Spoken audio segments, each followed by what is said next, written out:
There's your headphones. Yeah, we still ready? have headphones. It's all right.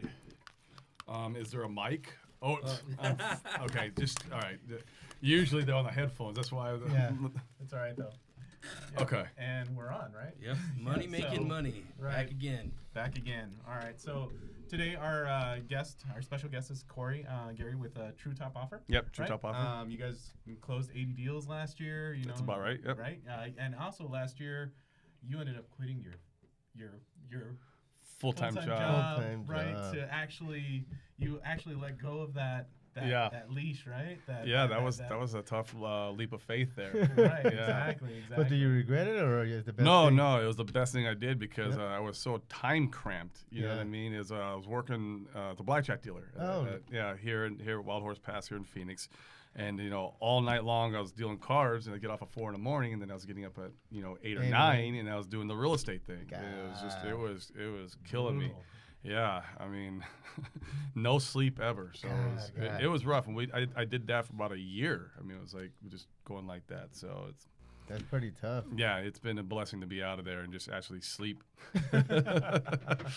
So this is the Money Making Money podcast, right? So on the show, what we do is we're going to ask you a little bit about your history, right? How you got into real estate, what started you into the ventures of what you're doing now, and the experience behind that, right? So so tell us how'd you get into real estate? What was the first thing that did it piqued your interest? Okay, it's kind of cheesy. It was just watching Flip or Flop on HGTV back. It was a good show, and I used to watch it with my girlfriend, and I was dealing cards. I was making pretty good money there dealing cards. I was making about 120, 140 grand a year, so it was a good job for no college education, and it was just easy to do, right? So I was saving some money up, and then he was like, always like, what am I gonna do with this money, kind of thing. And then my girlfriend, we're watching Flip or Flop one night, and she's a realtor. She's like, why don't you just go flip a house so I can list it? I'm like, maybe I should go flip a house. and so literally, like, I think it was like the next day, I'm like running around my neighborhood. Like, I love to run. And net worth, you see all over our city, they put those signs in the ground, fix or flip, and they put the ARV and the buy price. Yeah. And so I call on it, and sure enough, they had a deal out in Sun Lakes. And I went out there and I bought it. He has no idea where Sun Lakes is at. Oh, I just recently found out. Find out. I call it South Chandler or it Chandler is Heights. South Chandler, where it gets to 55 plus. That's and I bought that, and it took me 6 months to remodel it, and I took a big portion of my 401k money out, my savings. I was about $130,000 deep on it, and in 6 months, and I made $8,000. I made $8,000 profit after all the dust was cleared and all said and done after 6 months. So I was like, oh wow. So when you bought it all cash? No, we used a little bit of hard money, but it was like the remodeling, and I can't remember. I don't remember all the details of the deal, but there was some hard money on it, and I think maybe it was like 50% to ARV was the hard money. I mean, I didn't know lenders then. I didn't know anything. I really didn't know anything about the business, except for that. My girlfriend's like, yeah, we could probably get this for it because she was a realtor after you're done, and then okay, and so. That was my very first experience with real estate. Did she charge you commissions? 1%, and it was like, yes. I mean, and then of course, she gave me a bunch of crap about it all the time. List your deal for 1%. She's holding it over your head now. Yeah, well, she's my ex now, so I can talk all the shit I want. Right on. Okay, and so then you did that for a while, and yeah, I did a few of those. you know, met some, you know, started going to some events out here. You know, Okay. started networking a little bit. Met Chris Iman. Started buying some deals from him, and did good on a few. And then a partner came in. It's right around that partner came in. I was like, okay, well let's try to go, you know, a little bit bigger. And we bought like 4 at a time. It was all at once. And then at the same time, we had lost our old contractor who was doing jobs for us, and he was pretty decent.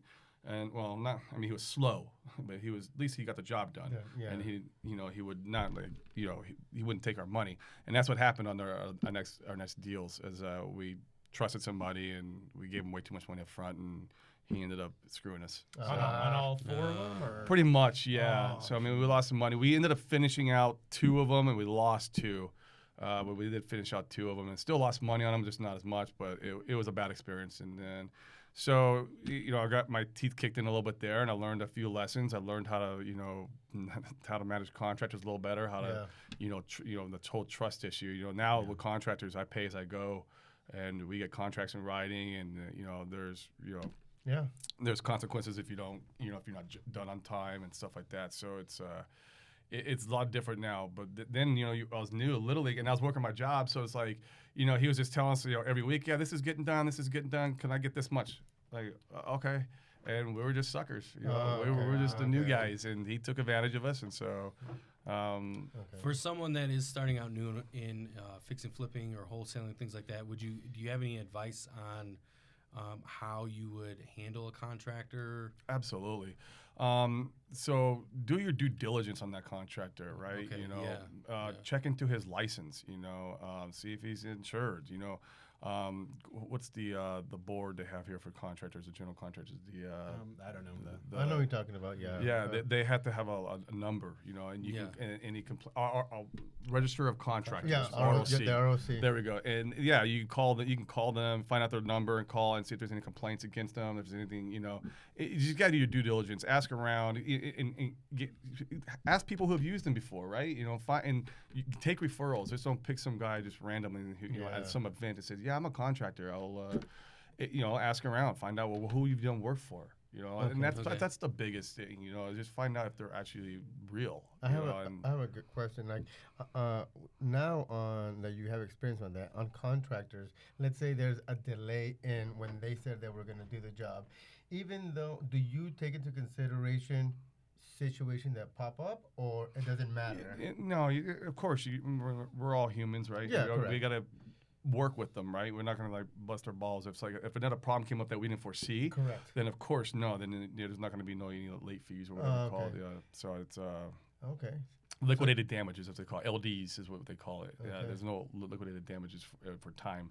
Oh, Yeah, if okay. it's something pops up. But it's like if they're just taking on too many jobs and their 1.5 month quote turned into a 4 month Yeah. you know job, it's Yep. because they're spreading themselves too thin, which you see all the time Okay. with contractors. Then no, there's got to be some kind of repercussion for that. Okay. So And if you don't mind me asking, what kind of repercussion do you? That's something. I mean, that I've been thinking about. That you put on the contract. on the contract, you do like maybe $50 a day per diem or something like that. After the day. After the day, right. Wow, okay, Right, to cool. really give them the incentive, and you explain to them too, like, understand this is just what's in the actual bid. If obviously, like you said, if there's change orders that come in, that's gotta you gotta Correct. correct your time for that. Yeah. So, Yep. Okay. Cool. Is there something that when you first started that you're doing now that you wish you would have done with a contractor? But all that, I mean, Yeah, do my okay. due diligence on Yeah. them. And the guy who took us, I didn't do any of that. It was just he came up to us and was like, "Hey, I met him, and he says, Yeah. you just I don't hear you. know, right? You just Trusted in a handshake, right? You're gullible, and you're so gun ho about the business Yeah. because I already had done a couple deals, right? So I'm like, okay, I want to do this, and I want to expand and grow and scale, and then no, it backfired. So it was a learning experience, but.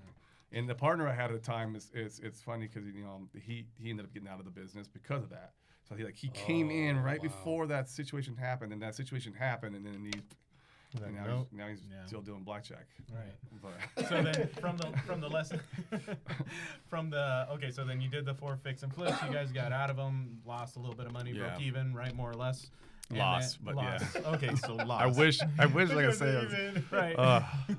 So then now, lesson learned, right? So Yeah, what was the next step? What happened after that? So it was a kick in the teeth, and and at that point, it's like, I want to know how these wholesalers get their deals. I want to know how to get direct to seller and figure out how to, that way I could fuel my fix and flip business and get bigger discounts, and then maybe even start learning how to do what they do and make money in that part of the business. And so I diligently really started researching and going out to events and talking to people and really networking and figuring out how this works. I signed up for Sean Terry's little Flip to Freedom. Flip to Freedom. Yeah. He had the online course and then the actual thing that he does live, and then I did both of those, and then that was kind of start of that venture. Which Cool. Okay. Yeah. And you also have your real estate license, right? Yeah, I got my real estate license. The main reason is for my flipping business. That way I can just list my houses, Yep. and not have to worry about finding the realtor who will do it for 1%. Because after me and my girlfriend broke up, I was like, all right. Lesson learned. Right. And that was one of the things she said too. I will never list one of your flips. I was like, okay, I'll just go get my license. then. And I did. So I was like, yeah. So. And that's pretty cool. And it comes handy now, man. I mean, I think in any wholesale business, there should be at least one person in there who's licensed. If you're a solopreneur, maybe you should be licensed. Yep. But it comes in handy. Agree. It's great, Right. and I've learned so much from being licensed and how the contracts work. Yep. You're just doing retail. Did a little bit of retail. I don't like it. But you learn a lot from Yep. it, Yeah. and how Yeah. title process works. Oh, yeah. And having MLS access and doing the comps and doing the learning that. comps is It's huge. invaluable. Having access to the AAR contracts. We just today, we locked up 2 off-market deals, but there was a realtor who brought us the deals, and they wouldn't accept anything else but an AAR. So, I mean, you don't have to be licensed, but you got to know somebody who is licensed, or because those are exclusive for people who are licensed. So. Right. And so we were sending 2 AARs. I still have an inspection period. I still have everything else. I mean, it's the same, but it's an AR contract. it's just an AAR. So being licensed has been great for our business. So. It's so funny that when you talk to sellers, some people just like, I just want a 2-page contract, and then there's other sellers that are like, no, I want that. I want an absolute lock solid AAR contract. Absolutely. And if everybody knows AAR, it's the Associations of Realtor Contracts, Arizona Association of Realtor Contracts. So people out of state will be like, what's an AAR? Yeah, that's right. Yeah, I just call it a purchase contract. I'm a licensed real estate agent. Okay. So is him. Yeah. So definitely it's been a advantage for us. I'm the only one that's not licensed in this room. Yeah, and it's probably good to have in the business someone who's not. I mean, like when we were doing direct mail, we're not doing it right now. But you started with direct mail, right? We did start with direct right. mail. Nice. Yeah, I'd put it under my assistant's name because she wasn't licensed. Because Yeah. otherwise, you got to do all the disclosures. Yeah. And so I was having her do it. So Cool. yeah. Yeah, it's got its advantage and There's a disadvantage to it yeah. too, but I definitely think the advantages weigh out the disadvantages. I agree. You just have someone in your company who's not licensed, someone in the company that's Yeah, licensed, and it's a perfect marriage. Right. Yep. Right. So then, when you were doing direct mail, so you started off with that, and what were some of the challenges that you got on that, and what were some of the successes that you had? The challenge, I mean, when we started doing direct mail, it probably took us about, I want to say 7 to 9 months to land our first real direct-to-seller deal. Mm-hmm. Okay. So that was a challenge because we were just kind of, I was just dumping money out, and it wasn't like a crazy amount. I didn't jump right in and start spending $40,000 a month in direct mail. Some of the big players here, that's what they spend, right? Yeah. So it's, but we were spending. I mean, probably anywhere from $5,000 to $10,000, and going to a lot of appointments, and now is the other process too, right? Is I didn't come from a sales background, so I'm learning how to talk to people and how to close deals, and then taking all these online seminars and courses like the John Martinez course, which is great for especially right in the beginning of trying to learn how to do this business and talking to sellers. And so that was a learning curve too for me. But the only way you can get over it is by going and doing it and being a student of it, and you will learn and you will start closing more deals. But that was a huge barrier we had to get over first. So and then after you started seeing the direct mail, right? So you started doing that. After what snapped, right? What changed? What happened where your business, where you could say, you know what, my business took off? Oh, okay. So the direct mail, the cost per lead got so high, and this is where you got to track your numbers. You got to know KPIs, right? You gotta know what it's costing you to bring in those leads in and what it's costing you per deal, right? And direct mail was getting really costly, and we're in a competitive market here, a little bit, just a little bit. Yeah. This is the guru capital of the United States. It is, man, and everyone wants to be a guru here. Jesus, there's a new one popping up every single year, or 2 or 3 or 10. Yeah. The cost was just getting so high, and so we switched over to cold calling. And that was kind of the very beginning of it. And when we first started cold calling, we were doing about 2 deals a month or so, 2 or 3. I studied a little bit under Justin Colby. He was doing the same thing. He was switching over to a lot of cold calling. I think him and Chris Iman at the time had a call center together.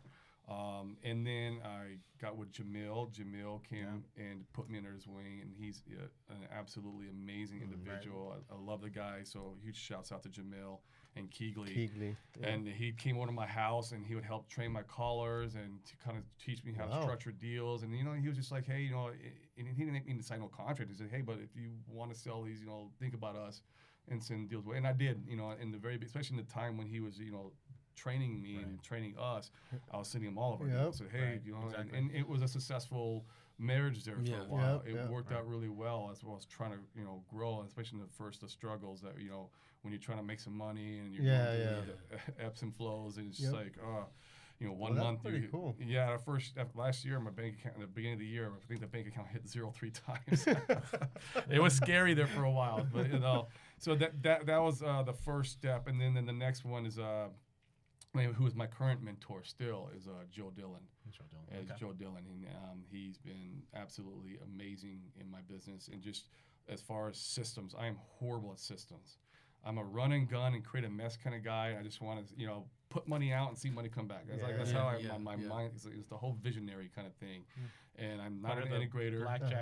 Blackjack mentality, right? Right. I just exactly quick. I want to just go, right? Yeah. Let's just go. Let's run and see what happens. And so Joe Dillon, I don't know if anyone knows this, but he was ex-partners with Rafael Vargas, and in their business, he was the main integrator and growing their business. So he's an excellent, integrator, and his systems and processes are amazing. So, we got his Podio. He taught us how to do the RVM the correct way. He taught us how to, structure the cold calling a different way. There's a lot in structured text broadcasting too. And he even came to the office, and he went through our whole business and told me where I need to be pouring the gas on more and taking the gas off. And he just really that's outstanding. Who is this again? Joe Dillon? Joe Dillon. Okay, good. He'll be back in my office again in February. Yeah, so he'll be out, and he comes out and he stays like 12, 13 hours, and it's a whole day of just tearing my business apart and tell me what I need to do differently, and it's been awesome. That's freaking awesome, man. That is awesome. Yeah, he's a good mentor. So, and cool. I think our mentorship's up in March. So like February he comes, and then March we're up, and then But how convenient he comes in February, right before. Yeah. Do you want to sign up for another year? You want another year, bro? Right, exactly. I've helped your business go from here to here. Yeah, he points it out too. And as he should, right? As he should. So that's awesome. And that's something I definitely believe that's huge is in mentorships and masterminds. I was also part of boardroom for. It was a good year. Yeah, it was 1 year boardroom, but that's with Sean Terry and Kent Clothier and Justin Colby and their mastermind. Oh, okay, cool. And I might be mistaken here, but I think some of them broke up, so it's not the same anymore. But it was those 3 guys when we were in it, and man, it was awesome. Having Sean Terry critique our business too when we were going there was excellent. That's good, man. That's really good. Yeah, I'm hearing that a lot. Like mentorship is like a lot of people are preaching it. Like get a mentor. Yeah. Do some type of mentor. They've made the mistakes already. Yeah. Yeah, exactly. And I'm good at making mistakes, I promise. So anything that you've done, just let me know. That way I don't do it. You know what I mean? Because I probably will do it. That's the thing. So I'll always at least be one or the other. At least a mentor or a mastermind, right? At least have one or the other going on. Okay. Yeah. Because you want to be around like-minded people all the time. That's why I love going to the events. You know, and meeting people like you guys. You know, and talking shop and just figure out what you're doing, what I'm doing, and you learn and grow off that. Yep. So, and sometimes you do deals together. It's like how patient names say we can grow in Jamil and grow Yeah. together instead of Being individual. Yeah, Yeah, exactly. Let's grow together. Yeah, Go exactly. together, all as one. I mean, Yep. Yeah. There's enough for everybody, man. There's enough for everybody. There is. It's the abundance mentality That's instead of right. the scarcity mentality. Yep. And Agree. we're, like I've pointed out several times, like we are blessed to have this network here in Arizona, even though it is the yeah. guru capital Yeah, the world- of the yeah, world, right. right? Still, we still help each other out with Yep. a lot of different deals, and you know, Yeah. Absolutely. And if you want to learn the business, there's no better place to really learn than here. 'Cause Yeah. You're going to have so many people to talk to and Yep. grow with. Yeah, those are the Trang meetups. Oh, yeah. The Oh, my trains God. meetups. Yeah. Yeah. The real estate disruptors Yep. meetups. I love them. Amazing. absolutely. That was his. Great. We went Yeah, my Thursday. first That was time. his first time. Oh, He just okay. got his license not too long Oh, okay. ago. Go every month. It's Yeah. awesome. And Yep. You're always meeting new people, and then there's people who who are doing just a crap ton of deals there too, right? Yep. Yeah, So you yeah. got everyone in between. It's Yep. it's And awesome. new investors, new wholesalers, new everything. Yep. Right. Another good one too is I've been going to is the Phoenix RIA, not the Phoenix as RIA one, but the Phoenix RIA. It's done by Chris Simon. Chris Simon, yeah, Okay. that one. And his Chris and Andy Warner, and that's a great one too. Really? And same Okay, kind of good. thing. They give you free food and some drinks if you want. And the title companies probably pay for it. Yeah, they do. Okay, it's Yeah. Phoenix RIA. Okay, cool. Yeah, I think it's the second to last Tuesday of every month. Oh, yeah. Might be Yeah. mistaken, but I think it's what it is. Second to last Tuesday of every Cool. month. But that's a good one. Alright. So So right now, for your current business, right? What are some of the challenges that you're seeing? What is the market kind of doing for got all you? kinds of them. Always challenging. Yeah, we just heard about the memorandum. Yeah, well, that's normal. that stuff I'm numb to and used to now. That's just people fighting over deals, and you get sometimes we are in a competitive market. You do have investors and wholesalers that come try to snake your deal, and if you're first to direct to seller, and you memorandum, we memorandum almost all our deals. So, Really? Okay. Yeah. So almost all of explain. them. So just for somebody that's brand new, explain what a memorandum would be. Memorandum is just saying that you have the contractual rights, the binding contract with the seller. You're the first to seller, and what happens is you cloud title with that. You record it. You can record it down at the recorder's office. We have it set up now. We just do it right in our office, and my assistant can do it. Scan it in, and it gets recorded. And it gets recorded. Yeah, it's great. But it just get clouds title, and that way, if someone were to go and try to sneak your deal, maybe they offer the seller $10,000 more. Maybe they saw your blast, on your email, and they go knock the door. And there are people in our market that does Really? this. Yeah, Yep. and it's horrible. And they'll go knock the door and offer the seller $10,000 more and sign a new contract. But if you got memorandum, it protects you. So when it goes to title, the title will not record and not close without you releasing the memorandum. And it's fine. We'll release them sometimes, but then there's gonna be a cost associated. Right. Yeah, of course. So, exactly. And so then that's helpful, right? Because there's a lot of people that are like, oh my God, my seller just signed with somebody else for a higher price. What do I do now? Yep. Right. If you would have done a memorandum, that would have taken care of that. It takes huh? care of the problem. So when Seems like it's a risk mitigation and also another income stream. It can be, yeah. It's right, and there are some people out there, the memorandum deal, they memorandum every deal. If you're going to memorandum a deal, I would say at least you need to make sure you have the ability to close on it too. Yeah. Because that's the thing. There are some people that just memorandum everything and they just let the memorandums go and they cancel contract, but they start the memorandum. If you're canceling contract with the seller, you better get that memorandum off too. I mean, you don't want to keep cloud title because it causes so many different issues. And I've heard problems out in the wholesale world where they don't do that. And it's like, no, you need to play the game the right way. Oh, wow. So yeah, You need to be strategigic about it, right? Very much so. Very much so. I mean, Not just blanket everything you touch. right. There are people who do it. So the ones we do are like, well, you know what? I would close that deal. Memorandum it. It's a good deal. It's ethical. And then it's, we're direct to seller. Yeah. Keyword is what you said, ethical. Yeah. Yeah. You just So. Wow. Okay, that's good to know. But those happen. But that's not really a big hurdle. This is just something we do as part of. It's a common practice in the business. I would say our biggest hurdles right now is I lost 2 acquisition managers last week. One I let go, I fired, and the other one had to leave for health reasons. She's having a surgery and she's gonna be out for 3 months. And I was like, oh, that means you're leaving. So I take it you're hiring, right? We are hiring rock stars right now, and I am flooded with resumes and interviews right now.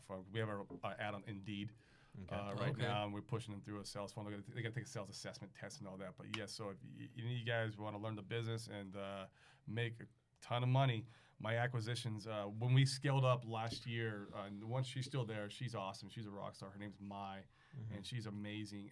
In the last 6 months, she did about 60 grand in commissions. Wow. So, Wow. I mean, it's a 6-figure seat all day long. All day long, yep. So, it's Awesome.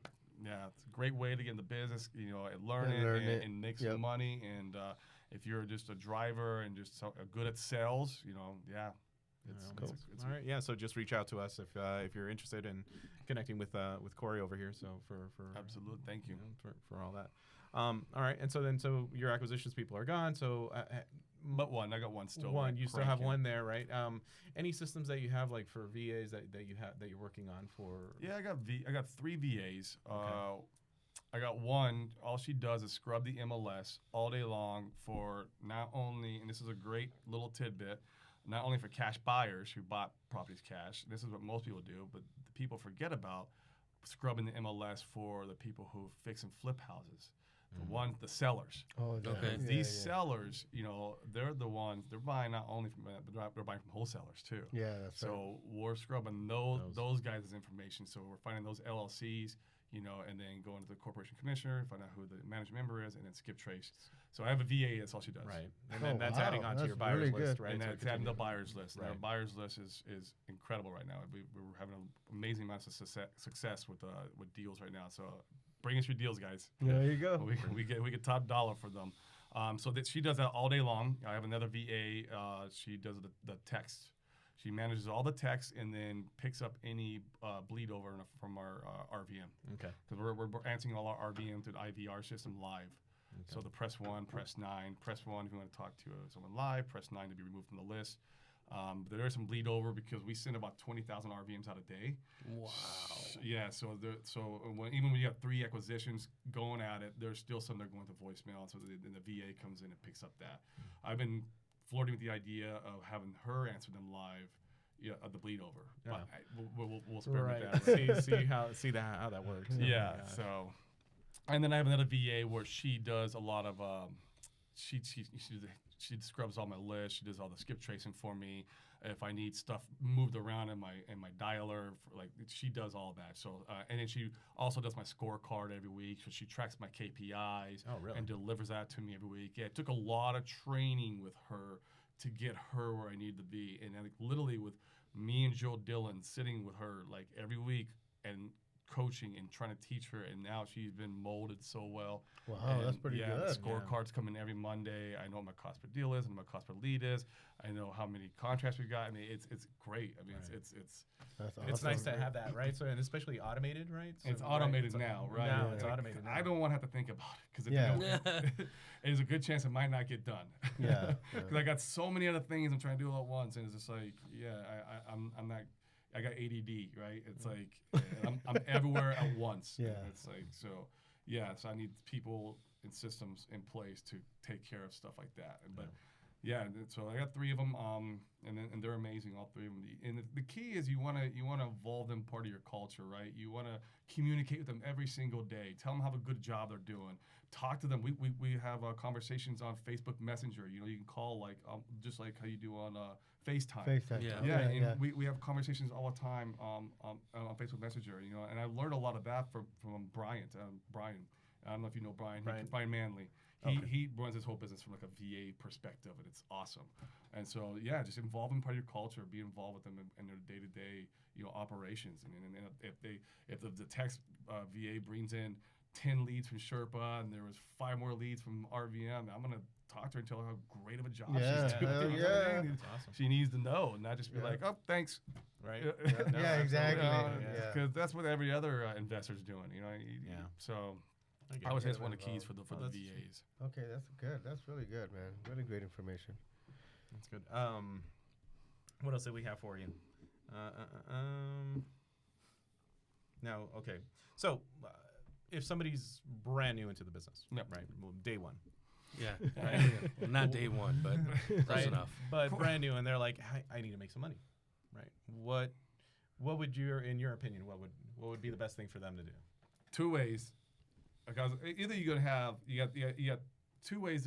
You're gonna have the time or you got money. Right. So money you can put, you buy all the marketing, and then you can buy people to help you, or employ people to help you. Not buy people.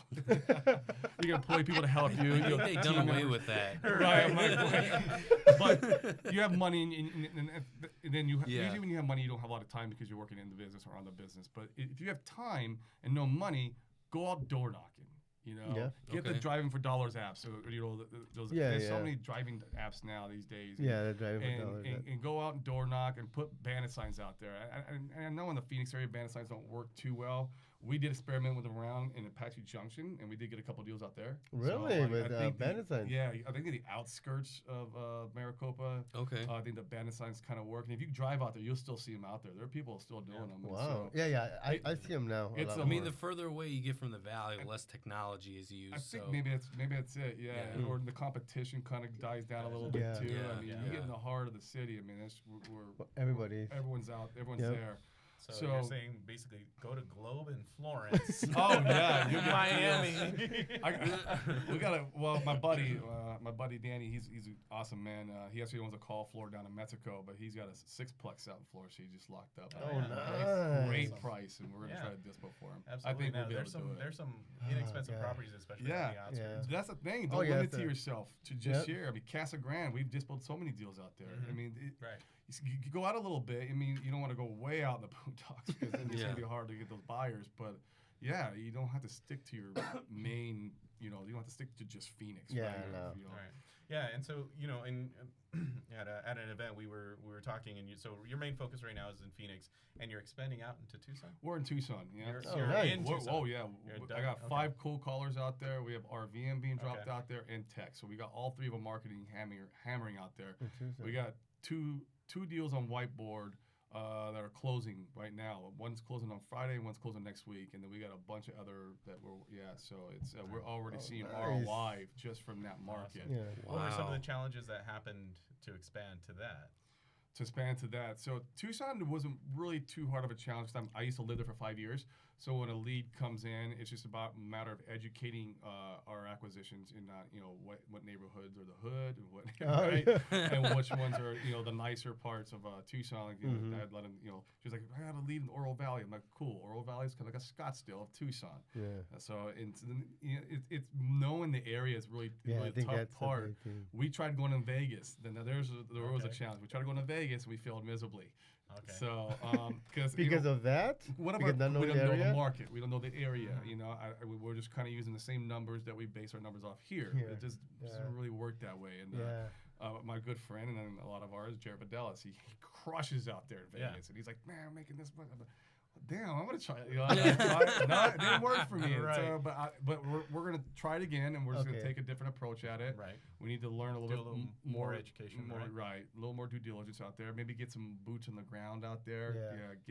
How long did it take you when you first decided to move to Tucson to get boots on the ground? How long did that take you? It didn't take long because I'm from there, so I knew a lot of people out there. I got friends out there. I know realtor friends out there. So that part was easy. I mean, my mom and dad live out there, so I've already had my dad go to like 3 different properties and take pictures. Awesome. Family business. Dad, you want $300? Right. Yeah, he's retired. I mean, he's like, let's go take pictures over here.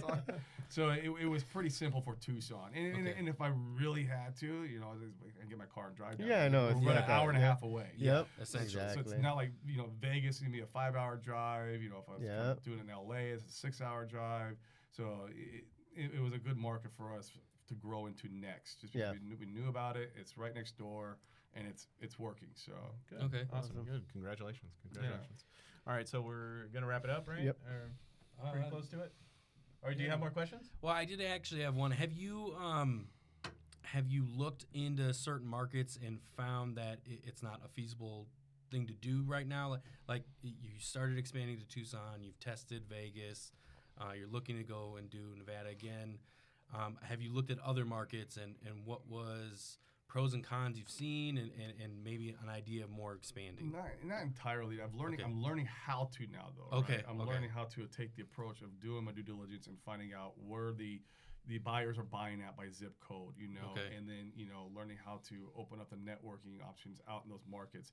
I would say there probably isn't really any market you can't wholesale in. It's just a matter of how educated you are in that market. And knowing what deals should be bought at, what price they need to be bought at, and where they can be sold at. Because it's going to be completely different than what we do here. It's a whole different ballgame. And but it's a matter of educating yourself and getting to know some people out there. Not just realtors, but other wholesalers too. Because in the beginning, your biggest problem might be is selling the deal. You might want to get it under contract, but then you don't have a problem selling it. So I think if I were to start expanding into other markets again, in the beginning, I might follow Keegley maybe and see where they're at. So that way I have someone to lean on. Like, okay, I can't sell this, but I can still get something out of it by JV in with somebody. Or finding a Keegley type company or a big wholesaler out in that market who's doing a bunch of deals, and then you make friends with them. And they have the distribution channel, so it'll be easier to just acquire. And here I got, and this is a great example of just from the mastermind, a guy named Joshua out in Texas. He sent us a deal out. He sent us it was out Wilcox. It was an 11-plex. And he's like, hey, man, I got something to contract. There's no way I can move it. He's like, for one, it's a Wilcox, which if you listeners, this is like 40 minutes away from Tucson. 40 minutes. No, it's like probably 2.5, 3 hour drive from here. It's a little small podunk town, and he's got an 11-plex, and it was like $20K per door. And I was like, holy, and it cash flowed like crazy. And I'm like, all right, we sold it for him. We sold it for him. And I think we made like 10. So, and that's the thing. But he knew that we were established here. He knows that we do deals here. So he knew he could call me and say, hey, man, you think you can get this done? It's like, well, I'll give him my best shot. So it's the same thing. If I'm going to go in that market, I need to find people, doing deals. Doing people deals. who are established. And then if you have a good relationship with them, you can. And if you don't know certain areas, you can be like, hey, man, I got area code 85014. Is that going to be okay? How about this price? Is that look? You can start communicating and learning from them, and they're going to educate you about their market. Cool. Okay, that's good. So what I've taken away is networking, obviously. That's huge. Huge. Collaborating with said network. And then masterminds and mentors. Mentoring. Mentoring. And take action. So I'm going to tell you, it's the 80-20 rule. It's 20% of the people make all the money. It's the 80-20 rule. You got to take action. Most people who go to events and seminars, they hear all this information, they don't do anything with it, and they go, oh, that's tomorrow, or when they want to get their ducks in a row or whatever. I want to get my LLC set up. No. Go out there and start just banging doors and start making phone calls, put banner signs, just take massive action. And then, because no matter what, you're going to mess up. Just go out and fail. And fail forward and learn from your mistakes, and then pick yourself back up. Okay, this is I'm not going to do that again. And push and take massive action. You got to look at a failure as a learning opportunity and not a failure. You got to fail so many times to succeed. If you fail and you let it beat you down and you don't come back, then it's a failure. But if you learn from it and correct it next time, then it was a success. Yes. I agree. So take every failure as a success. Exactly. Take every failure as a success. Exactly. Because if you learn something from it. Where can we find you, social media-wise, websites, all that? Social media, look me up, Corey Geary.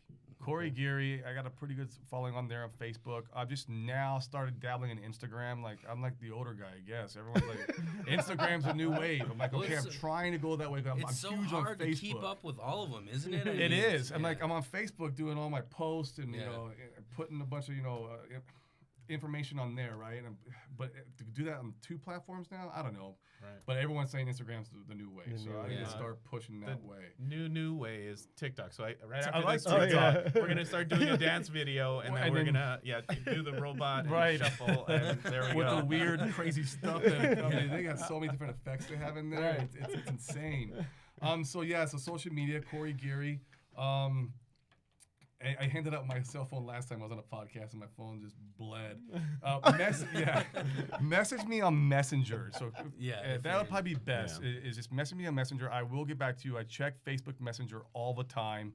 And then if you want to set up even I don't mind doing small little coaching. I don't charge anything for it. If you just want some advice how to get started, how to get some systems going, and what lists you want to pull or whatever. There's so many different questions when you're in the beginning. When you're new, reach out to me and we'll schedule something like a 15-minute something on a Saturday or Sunday. I mean, I don't mind. I'll give them back. I feel like the more you give, the more you're gonna get. That's just the abundance mentality. So. Facebook's the best way to reach me. I mean, and I'll give you my email too. I don't mind that at all. It's cgproperties@trurealty.com. There's no E in True.